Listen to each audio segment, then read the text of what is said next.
मैं प्रशांत गढ़वी साहब एक चीज समझ लो, मोदी जी की सबसे बड़ी सफलता अभी तक आज के पेपर में आई है, जो सबसे बड़ी सफलता उन्होंने की है कि अडानी जी का जो वहां की अमेरिका की एसईसी, उनकी जो सिक्योरिटी मतलब सेबी वाला जो उनका पक्ष है एसईसी, उसका नोटिस 14 महीने से यहां मोदी जी ने अडानी जी को सर्व नहीं होने दिया है। ये आज पेपर की खबर है कि 14 महीने हो गए, भारत में वो नोटिस सर्व नहीं हुआ। भारत के लॉ मिनिस्टर के पास आया, उसने चीफ जस्टिस अहमदाबाद को मतलब गुजरात को भेजा, उसने कोर्ट को, मतलब हमने 14 महीने से घुमा के रख दिया है।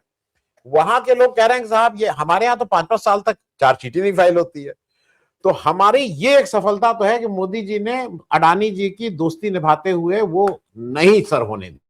तो एक तो सफलता ये जो प्रोफेसर अखिल स्वामी साहब पूछ रहे थे कि इंटरनेशनल अमेरिका के साथ हमारी क्या सफलता है, तो सबसे बड़ी सफलता यह है कि अपने दोस्त को नोटिस सर्व नहीं होने दिया, जैसे हम लोग इसमें महारत हासिल है।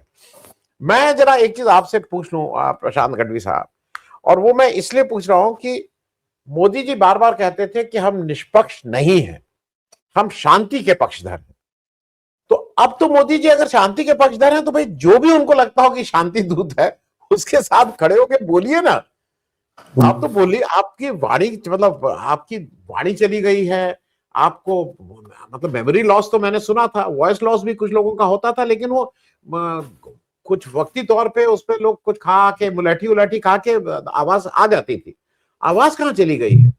क्योंकि ऐसे समय में अगर भारत नहीं बोल रहा है, तो ये लार्जर उसमें भारत पीछे छूट रहा है और छूट गया है दुनिया के फोरम में। मैं इस पे जरा एक आपकी समझना चाहूं प्रशांत गढ़वी साहब कि भारत इस समय कहां खड़ा है, जो प्रोफेसर अखिल स्वामी का है, और ट्रंप विस ट्रंप।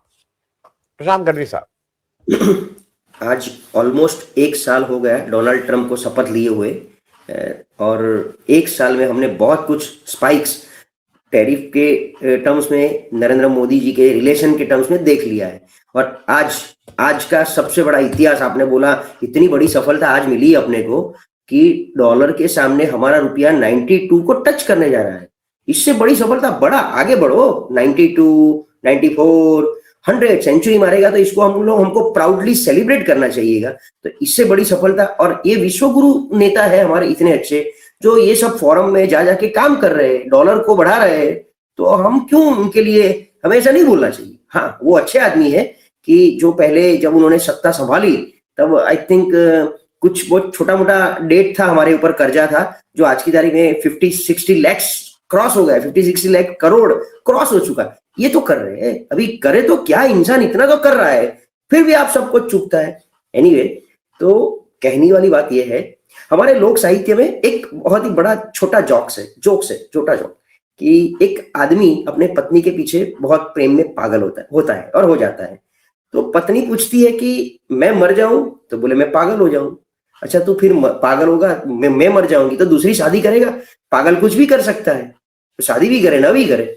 तो ठीक उसी तरह डोनाल्ड ट्रंप को मैं उसी तरह जोड़ता हूं, देखता हूं कि पागल तो कुछ भी करे, उसको क्या, अगर हम रास्ते में आप जाते हो, लेकिन ये कंट्री की बात आती है कि अभी हम जिस कगार पे खड़े हैं, यूएस और चाइना दोनों हमारे साथ कहीं पर स्ट्रांगली नहीं है। नाटो, ईयू, ब्रेक्सिट, और अभी अपना लेटेस्ट वो जो समिट हुआ था ब्रिक्स वाला और ये जी वाला, तो ये दोनों में हम उसके रिपरकेशन बेनिफिट कहीं हमें नहीं आते हैं। हम सिर्फ बड़ी बड़ी बातें, स्टेटमेंट और 24 घंटे मीडिया में चमक रहने के लिए ही सीमित हो जाते हैं। आपने बोला, मैं चौंक गया क्योंकि वर्ल्ड इकोनॉमिक फोरम स्विट्जरलैंड में हो रही है। अब हमारे यहाँ के काफी सारे ब्यूरोक्रेट्स, इंडिया के, गुजरात से देवेंद्र फडणवीस भी गए, महाराष्ट्र से और 2 भी अच्छे लोगों को ले गए, लेकिन वो लोग स्विट्जरलैंड घूमने जाते हैं। उनको वहां जाके ऐसा नहीं होता है कि वहां जाके इंडिया को रिप्रेजेंट करना होता है और कुछ बड़ा लेके आना है। आपने बोला तो मैंने भी चेक किया कि कितने कितने एमओयू किए, तो कुछ डिफेंस दिखा रहे 2-3 चीज के, जैसे आपने बताया जियो के साथ एमओयू।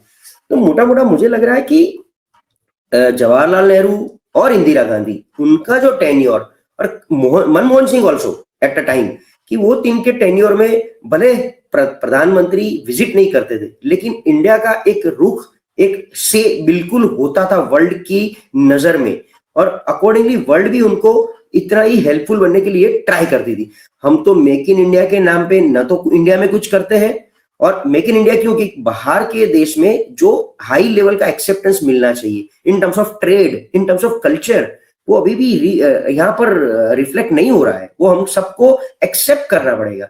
और ये देखिए 3-4 चीजें, आज मैं वर्ल्ड इकोनॉमिक में आप बात करते हो, आई थिंक रशिया का जब युद्ध चल रहा था तो लोग बोल रहे थे कि मोदी जी अगर इंटरवीन करेंगे तो रशिया में युद्ध रुक जाएगा।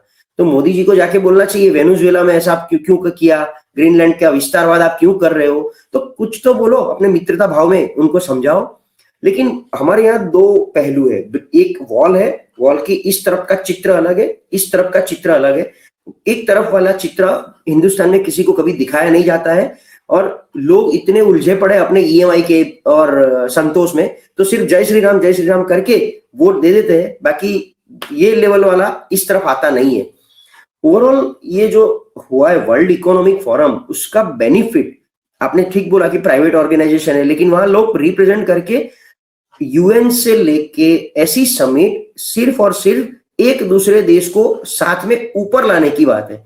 बल्कि यहाँ तो 2 घंटे डोनाल्ड ट्रंप के भाषण में उन्होंने तो क्लियर कट दिखा दिया कि भाई अहम ब्रह्मास्मि, हम है, हम ये ले लेंगे, ये कर लेंगे और हमारी ये इच्छा है। और लोग झुक भी गए, और हमारे वाले तो सबसे पहले झुक जाते हैं, पता नहीं क्यों। तो चाइना के साथ आपके रिलेशन नहीं, यूएस के साथ आपके रिलेशन नहीं है, आजू बाजू वाले छोटे मोटे नेपाल से लेके भूटान से लेके बांग्लादेश भी अपने तरफ वो कर रही है। तो पता नहीं देश कैसे चल रहा है। मुझे तो लग रहा है सच्चे अर्थ में राम राज्य है, राम भरोसे है, तो इसको कैसे इवॉल्व किया जाए। क्योंकि एक तकलीफ ये भी है हमारे साहब की कि वो किसी की सुनते नहीं है और उनको सुनना पसंद नहीं है। तो आपके जैसे जो भी ज्ञानी है, हमारे प्रोफेसर साहब है, आप हो, जिन्होंने ये फोरम में बहुत अच्छा काम किया है, उनके जैसे की जरूरत है मोदी साहब को आगे बढ़ने के लिए। लेकिन वो साहब तो किसी की सुनते नहीं और ये सब उनको पसंद नहीं है। एक ही है, एक तरफ गुलाल उड़ाओ, जय श्री राम बोलो, एक तरफ वहां जाके बड़ी बड़ी फोटो यहाँ पर ऐसी दिखा दो कि भाई हम तो छाए हुए हैं, इंडिया को तो पूरा सोना मिल गया है बाहर गए तो बहुत ही क्या बोल से, मतलब जो सिचुएशन से हम लोग गुजर रहे हैं वो अभी किसी को पता नहीं चलेगा। लेकिन 5 साल बाद, 10 साल बाद जब ये सत्ता पे नहीं होंगे और दूसरी सत्ता को बाहर वाले आके, जिस तरीके से वेनेजुएला में किया है, जिस तरीके से ग्रीनलैंड में वो लोग सोच रहे हैं, तो ये हाल अगर 5-10 साल में न हो गया, क्योंकि हमारा कर्जा भी बढ़ रहा है, हमारा रुपये भी गिर रहा है, उसके सामने हमारे पास ट्रेड में कुछ बचा नहीं है इंपोर्ट एक्सपोर्ट के लिए। आप बताइए पिछले 6 महीने में एक मैराथन मीटिंग इकोनॉमिस्ट की हो ऐसी हालत में, प्रधानमंत्री से लेके फाइनेंस मिनिस्टर से लेके सब जगह पर, कि इस इकोनॉमी, और वो भी देखिए एक तरफ रुपया बढ़ नहीं रहा है और यहाँ पर हम चौथे इकोनॉमी में तो पहुंच गए हैं, और वो भी गलत डेटा पे। हमारा जो 4.3 ट्रिलियन ये लोग क्लेम कर रहे हैं, उसके सामने हमारे ही इकोनॉमिस्ट जो पीएमओ में बैठते हैं, उन्होंने ऐसा डिक्लेयर किया है कि we will try to reach 3.6 trillion this year, 3.6 to 3.7, और यहाँ तो फोर्थ इकोनॉमी में 4.3 का डंका बज गया है। तो पता नहीं, nobody is questionable, nobody is answerable, ऐसा हो गया है। तो सब एकदम बढ़िया राम भरोसे देश चल रहा है, हम भी जी रहे, आप भी जी रहे। 5 साल बाद हम डिस्कस करेंगे तो पता चलेगा कि किस खड्डे में भी नहीं दिखेंगे, खड्डे से भी नीचे चले जाएंगे, और ये इकोनॉमी इस तरीके से खा जाएगी हमको कि पता नहीं। अभी जो हमारे लोग हम जो क्रिटिक्स कर रहे हैं उसको अगर नेगेटिव ले रहे हैं, तो वो भी हमको पॉजिटिवली याद करना शुरू करने के 5 साल बाद।